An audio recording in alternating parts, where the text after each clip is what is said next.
اسلامی نئے سال کا آغاز ہونے والا ہے۔ قرآن مقدس میں اللہ تعالیٰ نے ارشاد فرمایا ان عدت الشہور عند اللہ 12 شہرا کہ بلا شبہ اللہ تعالیٰ کے نزدیک زمانہ اور مہینے 12 ہیں، ان میں سے 4 مہینے حرمت والے ہیں۔ ماہ محرم الحرام بھی ان 4 میں سے ایک ہے۔ محرم کا مہینہ 2 دن کے بعد شروع ہو رہا ہے، گویا کہ یہ اسلامی نیا سال ہے۔ آج 28 تاریخ ہے۔ محرم الحرام کی عظمت اور فضیلت کے لیے کافی ہے کہ اس مہینے کو اللہ تعالیٰ نے حرمت والا اور فضیلت والا مہینہ قرار دیا۔ قرآن کریم کی ایک دوسری آیت ہے جس میں اللہ کا فرمان ہے قل قتال فیہ کبیر، کہ اس مہینے میں قتال کرنا، اس مہینے میں جنگ کرنا، اس مہینے میں لڑائی کرنا یہ سخت گناہ ہے۔ نبی علیہ السلام کے زمانے میں اور دور صحابہ میں چونکہ وہ جنگ کا زمانہ تھا، اس لیے خاص طور سے اس مہینے میں ماہ محرم میں جنگ سے اللہ تعالیٰ نے روک دیا۔ اللہ کے نبی صلی اللہ علیہ وسلم کا فرمان ہے، بخاری شریف کی روایت ہے، فرماتے ہیں کہ زمانے کی رفتار وہی ہے جو اللہ تعالیٰ نے آسمان و زمین کے بناتے وقت بنائی۔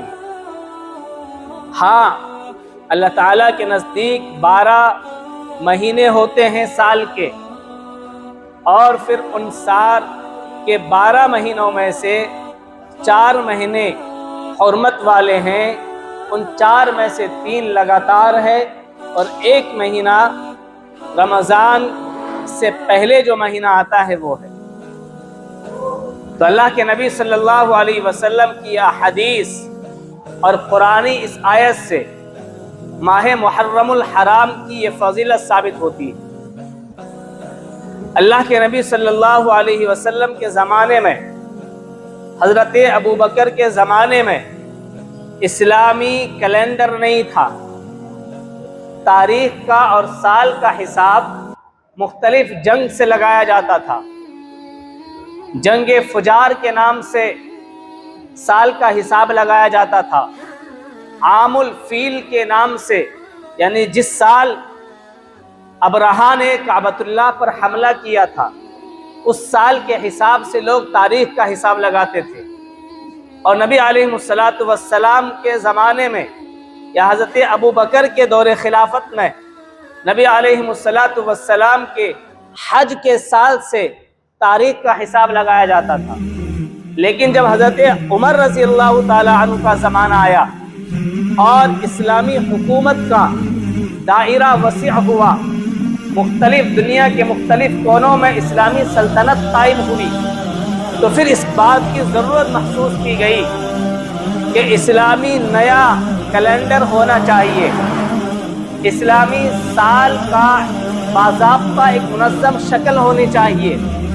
اس کے لیے حضرت عمر رضی اللہ تعالی عنہ نے صحابہ کرام کی میٹنگ بلائی، لہذا اس میٹنگ میں یہ تجویز پاس ہوئی کہ محرم الحرام سے اسلامی نئے سال کا آغاز کیا جائے اور اسی مہینے سے اسلامی کیلنڈر کا حساب لگایا جائے۔ حضرت عمر رضی اللہ تعالی عنہ کے زمانے سے یہ اسلامی نیا سال اور اسلامی کیلنڈر کا آغاز ہوا۔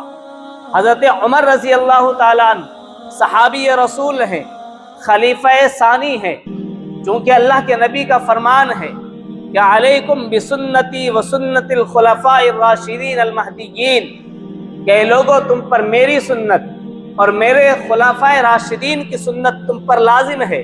لہذا حضرت عمر رضی اللہ تعالی عنہ کا یہ جاری کردہ کیلنڈر جو اسلامی کیلنڈر ہے، جو اسلامی سال ہے، یہ بھی مسلمانوں پر لازم ہے، اور یہ حضرت عمر رضی اللہ عنہ کی سنت ہے۔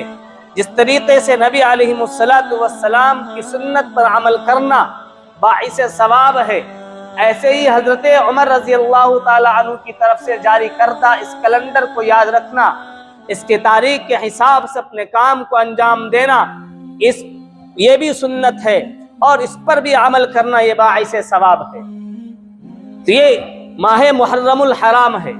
محرم الحرام کا مہینہ، اس کی عظمت اور فضیلت اور اس کی برکات کا اندازہ اس بات سے لگایا جا سکتا ہے کہ اسلامی جتنی واقعات ہیں، ان تمام واقعات میں سے اکثر و بیشتر واقعات کا ظہور اسی مہینے محرم الحرام میں ہوا ہے۔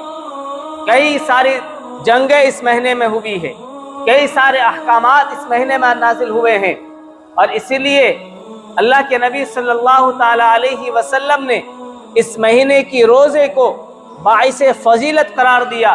چنانچہ اللہ کے نبی صلی اللہ علیہ وسلم نے فرمایا کہ جو شخص اس مہینے کے ایک دن کا روزہ رکھتا ہے، خاص طور سے ان شروع کے 10 ایام میں سے کسی دن کا روزہ رکھتا ہے، ایک حدیث میں اللہ کے نبی نے فرمایا اللہ تعالیٰ اس کے پچھلے ایک سال کے تمام صغیرہ گناہوں کو معاف فرما دیتے ہیں۔ ایک دوسری حدیث میں اللہ کے نبی صلی اللہ علیہ وسلم نے فرمایا کہ جو ایک دن کا روزہ رکھتا ہے، اللہ تعالیٰ اسے 30 روزہ رکھنے کے برابر ثواب عطا کرتا ہے۔ اللہ کے نبی صلی اللہ علیہ وسلم نے ایک تیسری حدیث میں ارشاد فرمایا، ماہ محرم الحرام کے یوم عاشورہ کے تعلق سے جو 10 تاریخ ہے، اس دن کے تعلق سے خاص طور سے کہ جو آدمی اس دن میں اپنے اہل و عیال پر وسعت کے ساتھ خرچ کرتا ہے، اپنی خرچ کرنے میں فراخی دکھاتا ہے، تو اللہ تعالیٰ پورے سال کے لیے اس کے رزق میں برکت پیدا فرما دیتے ہیں۔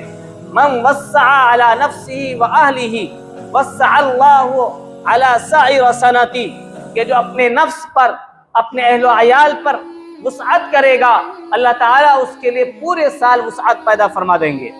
گویا کہ اس مہینے کی اور اس تاریخ کی جو 10 یوم عاشورہ 10 محرم کی جو تاریخ ہے، یہ اللہ رب العزت والجلال کے نزدیک اہمیت کا حامل ہے۔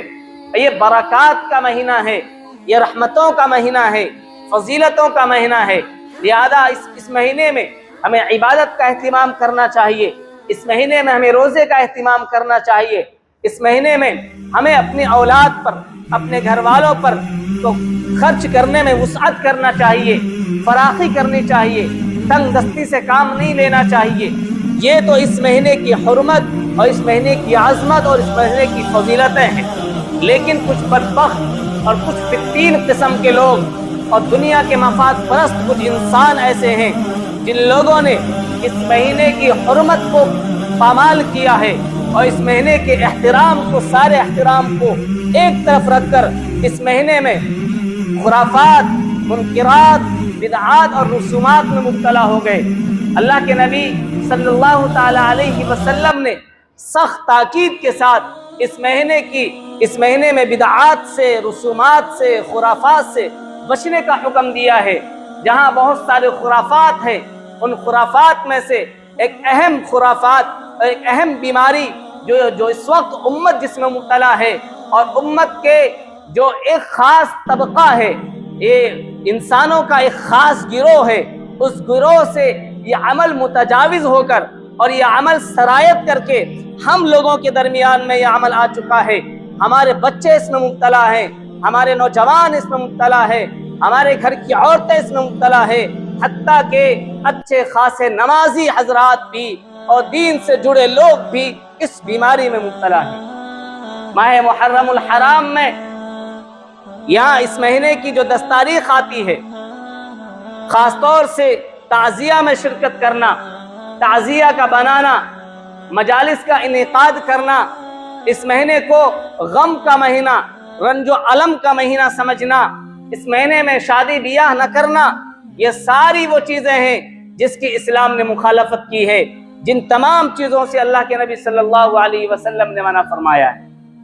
ہاں، حضرت حسین رضی اللہ تعالیٰ عنہ کی شہادت اور آپ کا واقعہ ایک تاریخ کا ایک دردناک واقعہ ہے، ایک الم انگیز واقعہ ہے۔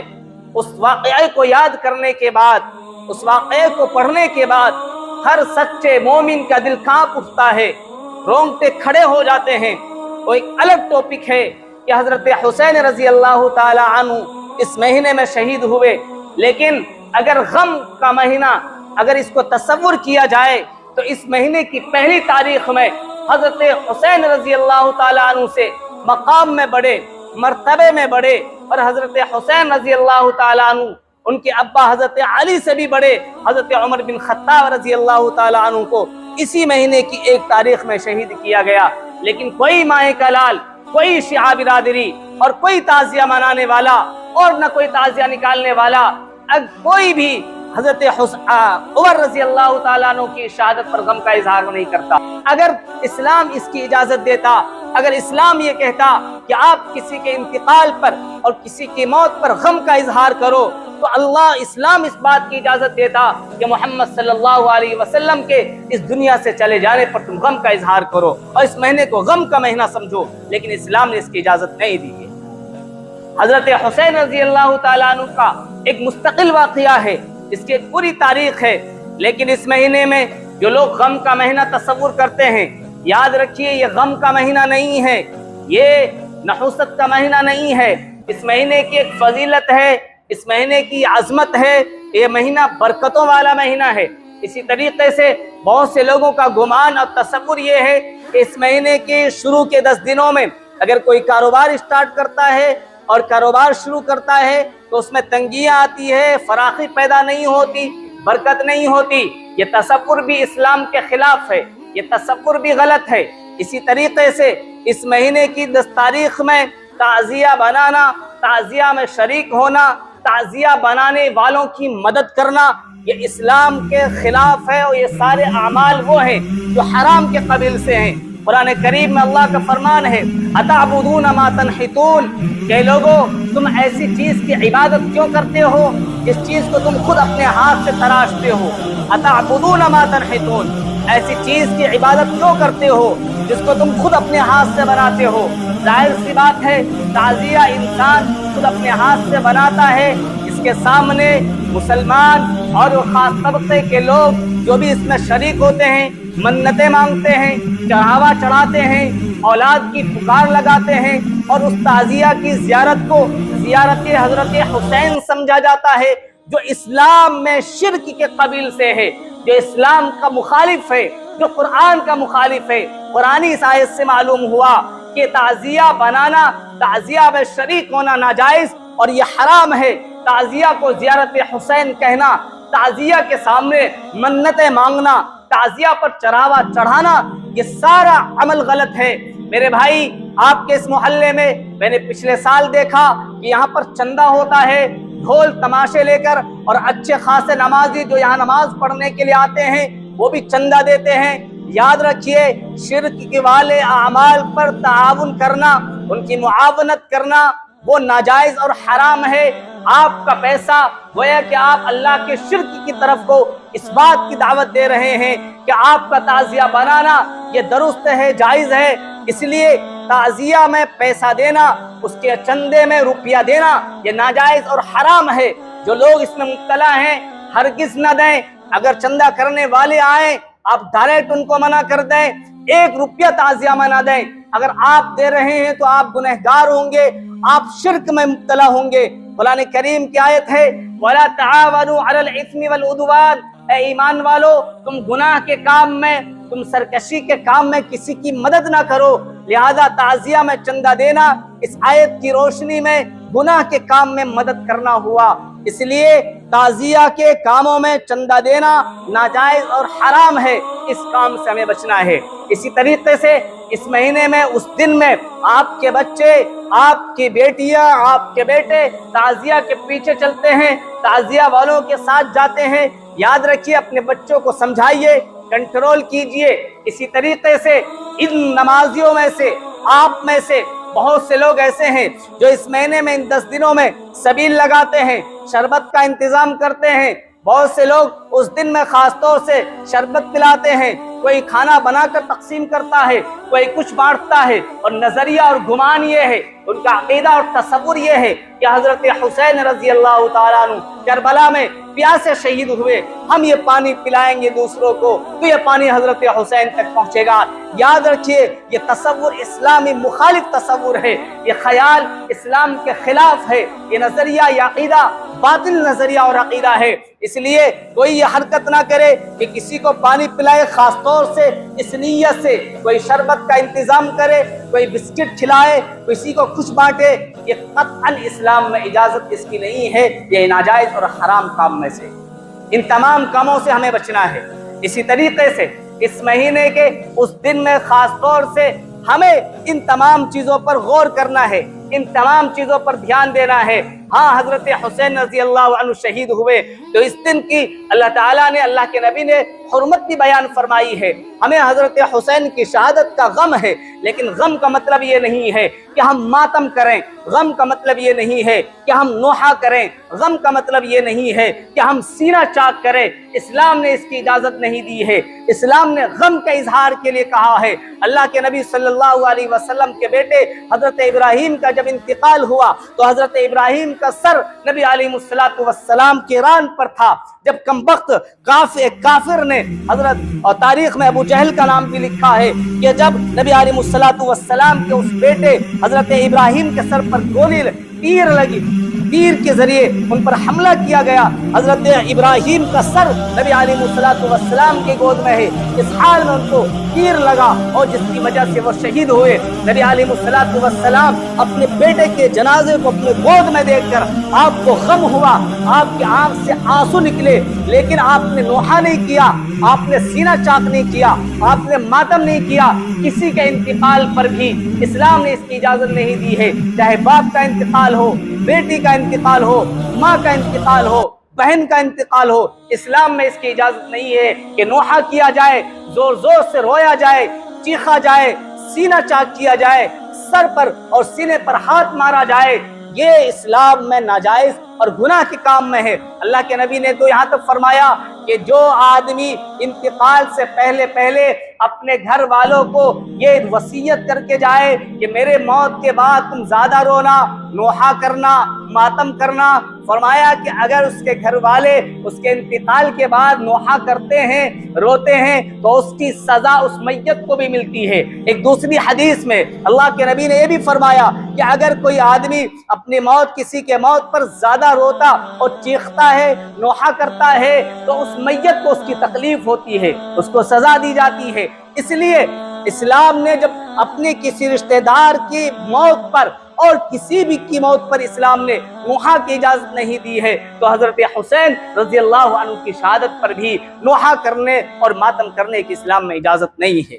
ہاں، ہمیں غم ہے، ہم قرآن پڑھیں گے، ہم عبادت کریں گے، ہم ثواب پہنچائیں گے حضرت حسین رضی اللہ عنہ کے لیے، یہ سارے کام کریں گے، لیکن ہم تعزیہ میں شریک نہیں ہوں گے، ہم ماتم نہیں کریں گے۔ اب تصور تو کرو، جو لوگ تعزیہ بناتے ہیں ان کی عقلیں کہاں مر جاتی ہے، وہ اس بات کو کیوں نہیں سوچتے کہ تم میں اور غیر مسلموں میں کیا فرق ہے۔ وہ ایک بت کا پجاری جو اپنے سامنے بت کو رکھ کر پوچھتا ہے، ان کا ایک تہوار آتا ہے جس میں وہ مورتیاں بناتے ہیں اور اس مورتی میں کو لے جا کر وہ بہاتے ہیں، اپنی گنگا اور جمنا ندی میں بہاتے ہیں۔ تم بھی وہی عمل کرتے ہو، تم بھی تعزیہ بناتے ہو، اس تعزیہ کو لے جا کر کربلا میں دفن کرتے ہو۔ ارے تم میں اور ان لوگوں میں کیا فرق ہے؟ تم وہ بتوں کی پوجا کر رہے ہیں، وہ بتوں کے سامنے اپنے ماتھا ٹیک رہے ہیں، تم تعزیہ کے سامنے اپنا ماتھا ٹیک رہے ہو۔ جو لوگ یہ عمل کر رہے ہیں وہ اللہ کے ساتھ شرک کر رہے ہیں، اللہ کے عقیدے کے ساتھ شرک کر رہے ہیں۔ یہ عمل اسلام کے خلاف ہے، ناجائز اور حرام ہے۔ بچیں گے انشاءاللہ؟ تعزیہ والوں کی کوئی پیسہ تو نہیں دے گا؟ کوئی چندہ کرنے کے لیے آیا آپ کے گھر کے پاس، اسے بھگا دو، بھائی ہم اس کام میں چندہ نہیں دیں گے۔ آپ کے بچے جائیں تعزیہ کی مجلس میں، ان لوگوں میں، یا وہاں کی چیزوں کو کھائیں، آپ بچوں کو روک دیجئے، بیٹا یہ کام غلط ہے، اس میں نہیں جانا۔ ہاں، ہمیں غم کا اظہار ہے، ہمیں اس دن روزہ رکھنا ہے، ہمیں اپنے گھر والوں پر وسعت کرنا ہے، جو نبی نے ہمیں بتایا اس مہینے میں روزہ رکھو، اس مہینے میں اپنے گھر والوں پر خرچ میں وسعت پیدا کرو، لیکن ان اسلام مخالف اعمال میں شریک نہیں ہونا، نہیں ہوں گے انشاءاللہ۔ اللہ ہمیں عمل کی توفیق عطا فرمائے۔